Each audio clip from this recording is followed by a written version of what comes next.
Kita tentunya mengenal yang namanya jihad. Namun kita harus tahu jihad itu seperti apa. Jangan bicara jihad kalau emosi itu setan, bukan jihad namanya. Hadirin hadirat, beda antara emosi dengan jihad.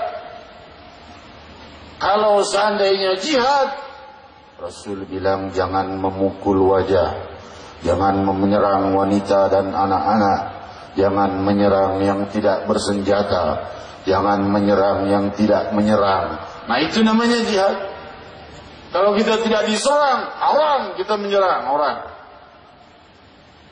Itu untuk yang di luar Islam, apalagi yang sesama muslimin. Rasul sallallahu alaihi wasallam itu adalah orang yang cinta kepada seluruh makhluknya Allah. Kepada sesama manusia cinta, dan Rasul ingin umatnya mencintai manusia, dan belum sempurna iman seseorang sebelum dia mencintai manusia satu sama lain. Jika seseorang mencintai muslimin saja, tidak menyayangi orang-orang yang di luar Islam, maka belum sempurna imannya seperti Sayyidina Muhammad. Ya, tidak ada yang bisa imannya sama seperti Nabi Muhammad tentunya. Tapi paling tidak kita mengambil sebutir saja daripada mutiara-mutiara keindahan budi pekerti Nabi Muhammad. Dari rahasia kemuliaan Isra wal Mi'raj Nabi Muhammad sallallahu alaihi wasallam. Hadirin hadirat, siapa yang paling ingin orang non-muslim masuk Islam? Siapa? Tentunya Rasul sallallahu alaihi wasallam. Tetapi Rasul justru lemah lembut pada orang-orang yang non-muslim itu. Seorang Yahudi pemuda datang ke rumah Rasul, bilang mau tinggal di rumah Rasul. Kalau orang-orang zaman sekarang mungkin, mau ngapain kamu non-muslim, najis masuk rumah saya begitu.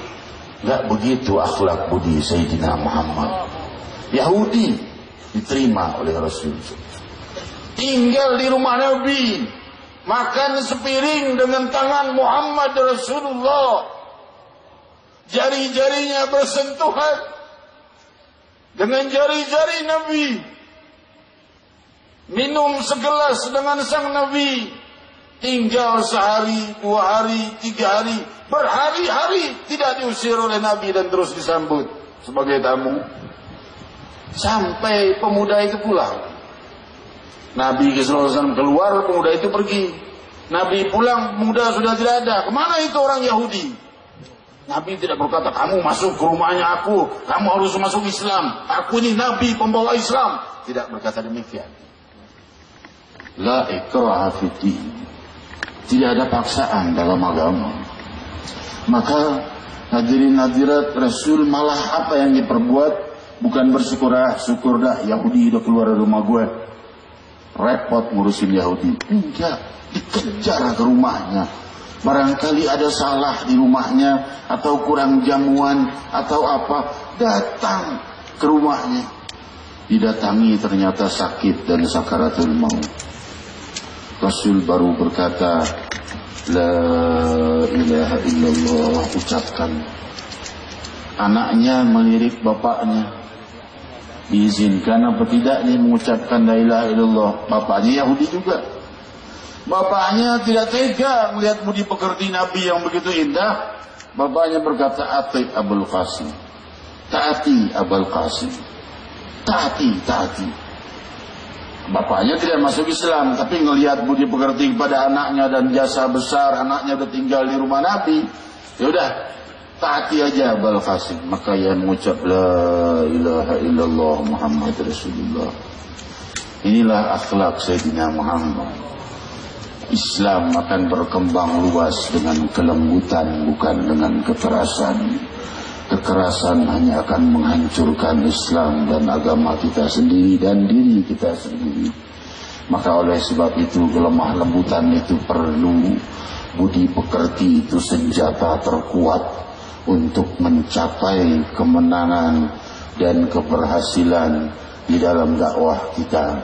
Oleh sebab itu juga layak kita pahami kita sebagai rakyat, antara ulama dan umara layak bersatu.